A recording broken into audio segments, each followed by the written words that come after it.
হয়।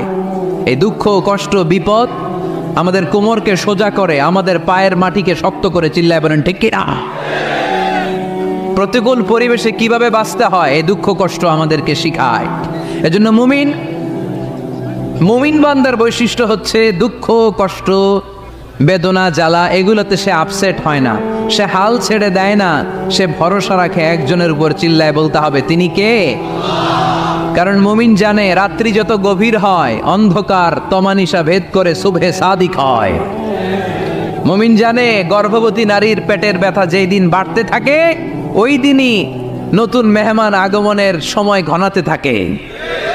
মুমিন জানে তার জীবনে দুঃখ কষ্ট বিপদ যত বাড়তে থাকে সুখের দিন কাছে আসতে থাকে। এজন্য মুমিনের হারাবার কিছু নেই। ইন্না মাআল উসরি ইউসরা, ইন্না মাআল উসরি ইউসরা। নবী হে, কষ্টের পরেই আছে আনন্দ, দুঃখের পরে